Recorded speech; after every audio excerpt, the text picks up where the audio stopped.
Hello there, and welcome back to War Thunder. So as promised, here is the tank review on the Italian beauty that is the Centauro MGS. Top battle rating, top ranked tank destroyer of the Italians, and I already made a video about this tank, but it was a mere single gameplay. And I think that it is really worth having a look at this tank in a in-depth review style, in-depth analysis of the tank, and also an interpretation of the statistics and a comparison to some of its competition at top tier. And it is really worth pointing out because the tank is a really great performer in a lot of situations, especially even when it is stock. And this is kind of reflected with its repair bill of 16,000 silver lions fully upgraded. I got this tank for 30 days test drive by Gaijin Entertainment for making a video on it, and this is actually the second one because I think this tank is not just a beauty to look at, the 3D model looks gorgeous, but it also is, as I said, a great performer.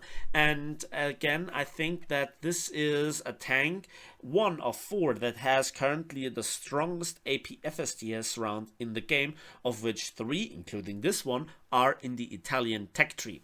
And it is upon you if you want to go for the Ariete and the Ariete PSO, which also share the same strong shell, or you go for the Swedish CV9120 that also has it. However, I don't have currently the statistics on the said Swedish light tank at the moment, but I try to get my hands on that tank as well. However, top tier content, it takes a while to get your hands on. It is also very expensive, and so I want to really shy away to say that this is the best top tier tank, because there are also situations where a lot of its competition that at first glance has no chance versus this tank kind of has easily the upper hand.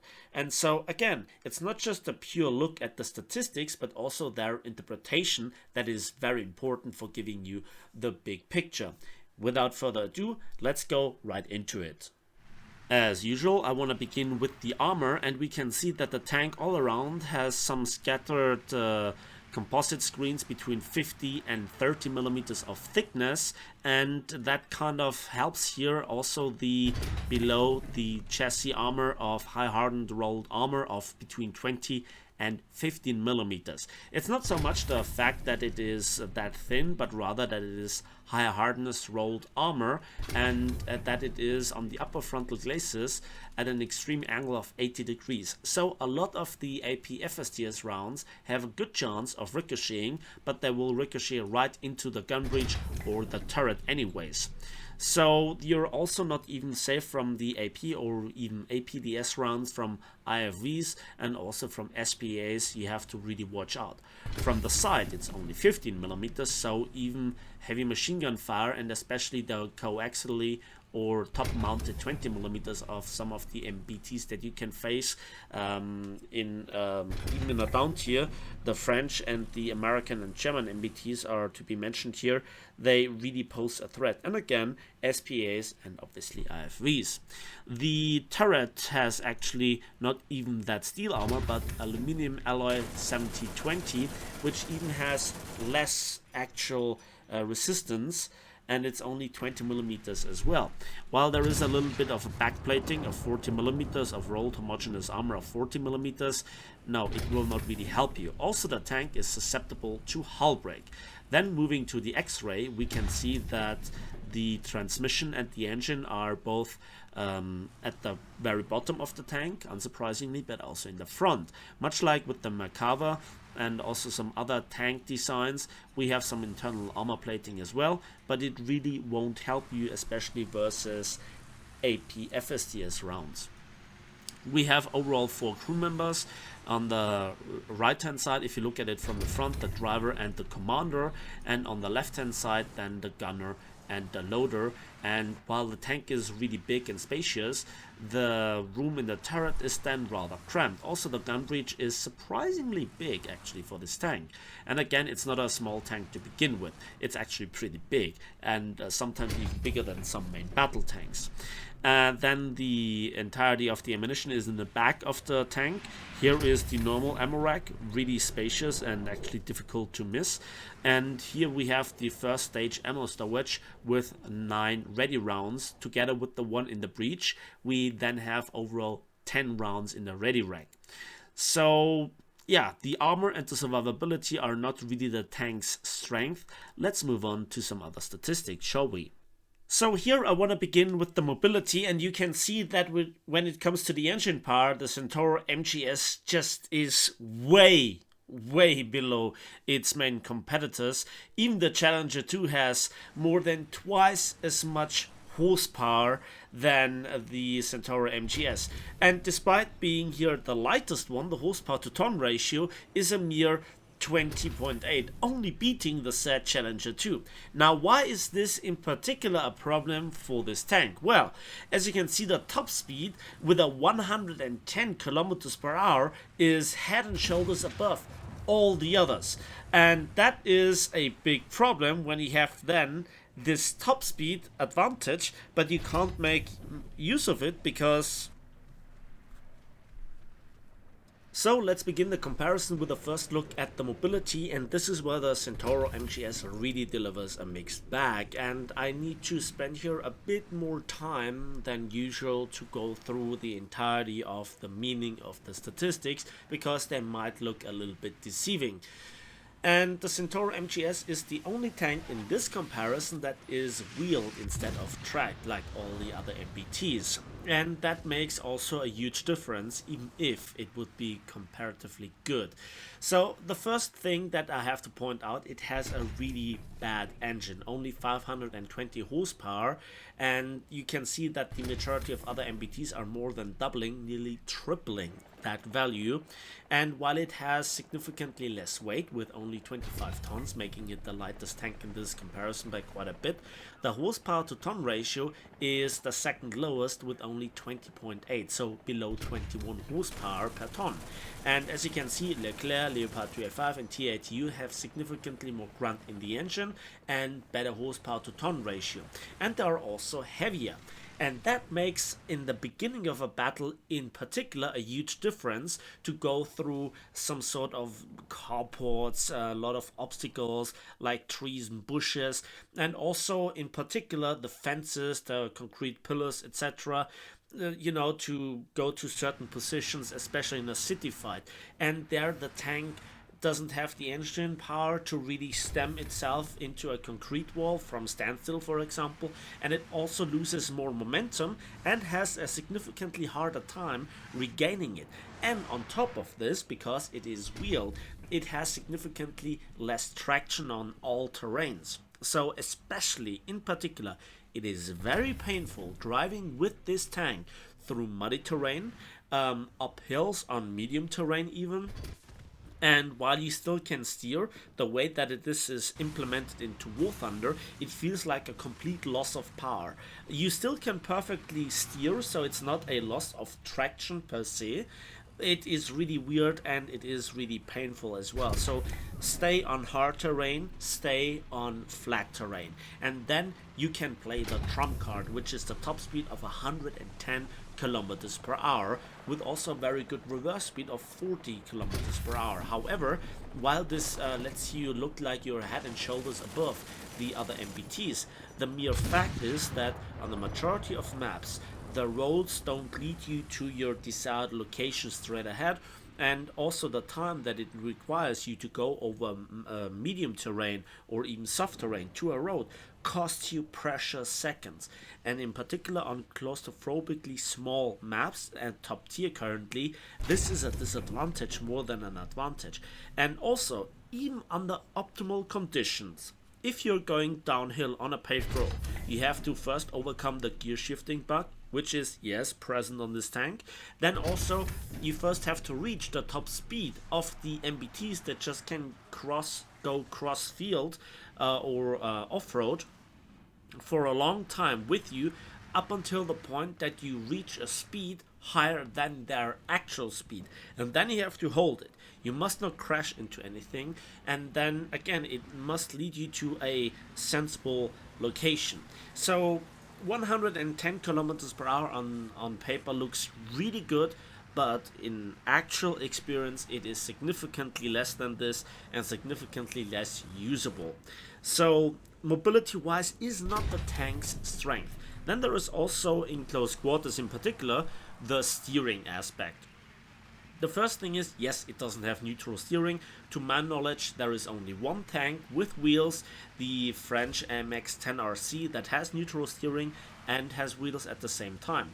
The TATU also has no neutral steering, but this is a completely different experience because the TATU just can swing around on one track and just change direction in a heartbeat.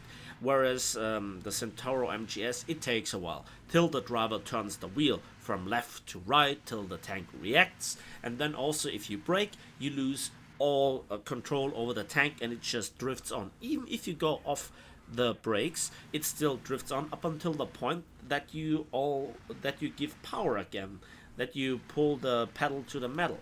So it's really weird and it's not very nicely implemented at the same time. Again, heads off to Gaijin Dev's team. But anyway, so mobility, it's a mixed bag, it's mostly bad. Armor is not really all that great, survivability is also not great. What about the firepower?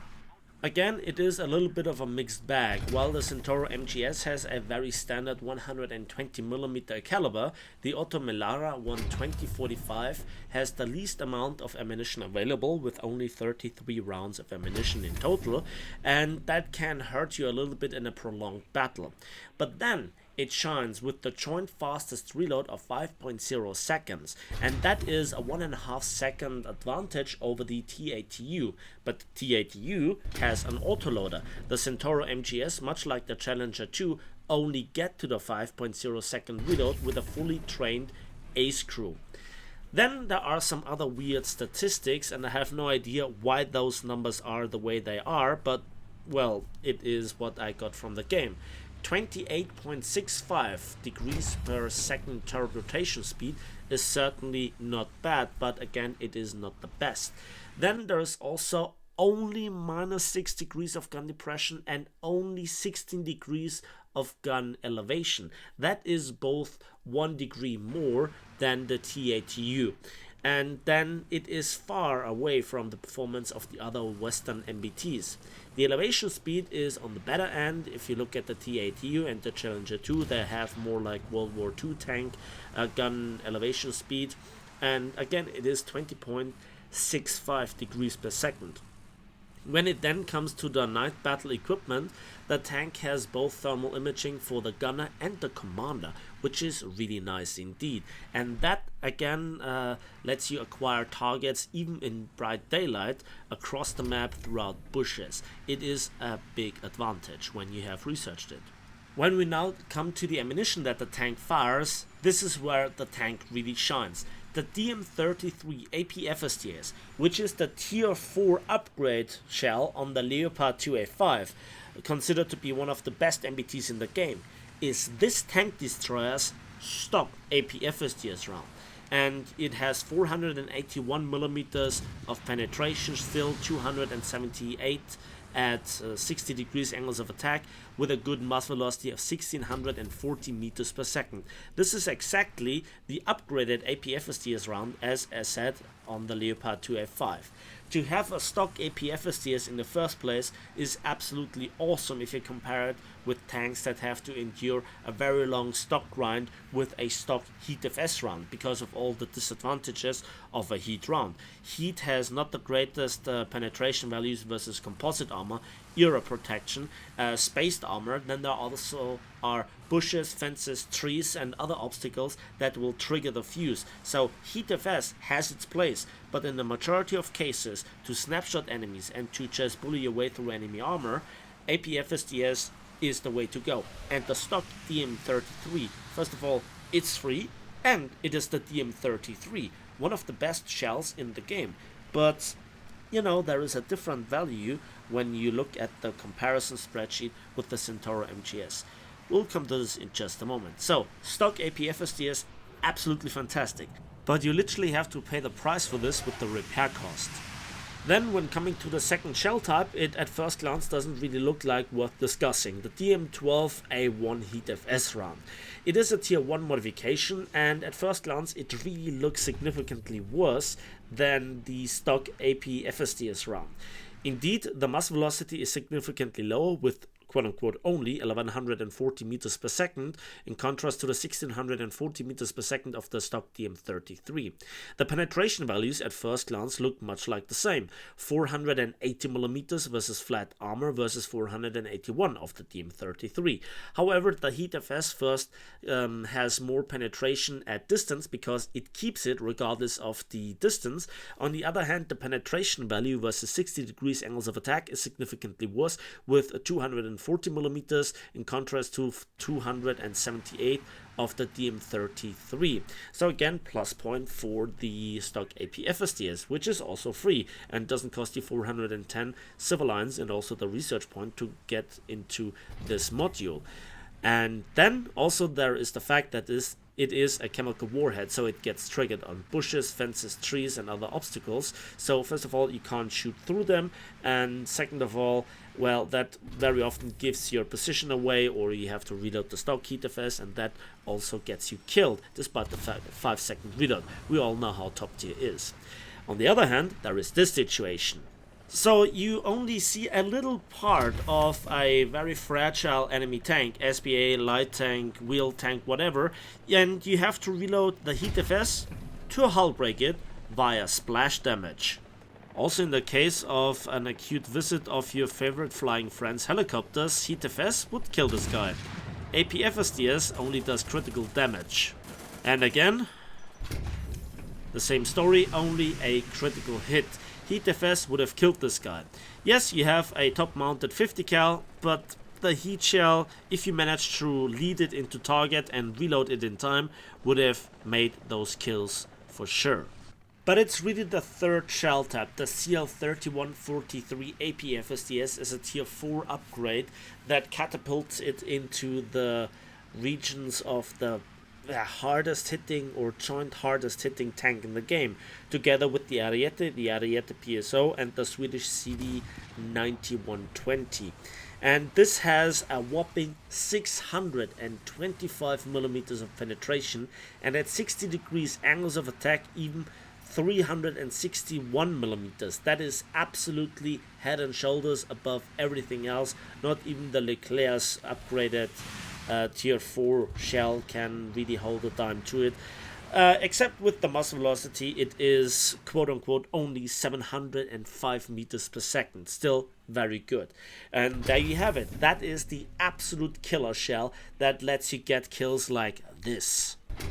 At 2 kilometers straight through the turret cheek of a T-64B with ease. This shell is the best AP FSDS in the game, and it really shows. And you can go very conservatively and just go with the weak spot shooting and hope that if you miss a little bit that it still goes through, or you just can brute force your way through even the strongest hull plating that there is of, for example, the TATU. Whereas the TATU can resist the DM33, it has no chance versus the CL3143. But again, it costs 610 civil lines per shot. So those are now all the mandatory statistics that you need to know about this tank. 3 questions remains. First of all, how to play this tank. Second of all, what's the verdict on this tank? And third of all, do I think that this tank is worth going for? Let's begin with how to play it. First of all, this is an expensive, extreme blue-blooded Italian racing horse. It's beautiful, but it is fragile and it is expensive. So you better not use it in a head-on fight versus main battle tanks, in contrast what you see here on screen. This was really aggressive gameplay, but the tank really has the speed to get you to places if you have hard terrain, if you have a road, if you have a large map. It definitely has the firepower to really overcome any sort of enemy armor. It is a very good sniper. Then the next thing is, it is very good as a stealth support vehicle. It can not just only drop artillery strikes on enemy, and it also can help your teammates repairing, but it also has the ability to scout, and that is one hell of an ability, one of the mightiest tools in tank warfare in War Thunder, in my opinion. Enemies have no idea that they got scouted. You are not giving away your positioning. You can help your teams actively by, they can create ambushes, they can get at this tank in a pincer maneuver. All those things in combination, they also don't get surprised, and you can then give the tank the finishing shot from an unexpected angle. And so scouting, the firepower, the mobility, and all those things in combination just let the tank best be used in second line duties as a sniper. But it's not always the case that you can do this, especially on those claustrophobically small high tier maps. Then there is the question, is the tank worth it? What's the verdict on it? I think it is an absolute powerhouse. But in conjunction here with the is it worth it question, if you have already the Ariete, the first Ariete at 10.3, the question is, should you go for the Centauro MGS or the Ariete PSO? Well, the Ariete PSO doesn't get hull broken. It has armor, and while it has a second longer reload, it has better gun handling. So it has better gun depression, it has faster turret traverse, and also gun elevation. It is overall, I think, a more versatile tank. Also, the Centauro MGS is limited with its wheels, so I think that a track tank is just better to use in the majority of circumstances. But just like a racehorse, it is built for one purpose: to really get into those rare situations and perform in them to the extreme case. So I think it's down to your verdict. I personally think it is not your average main battle tank at top tier. It is a bit different, and for that I personally love it. But statistically, you have seen what the tank is capable of. Now the question actually goes to you. What do you think about this tank? Let me know in the comment section down below. That's it for me today. Finally, thanks for watching, thanks for listening. I hope you give this video a like if you did. It was a lot of work put into it. Subscribe if you want to see more, and we'll see each other in the skies and on the battlefields of War Thunder.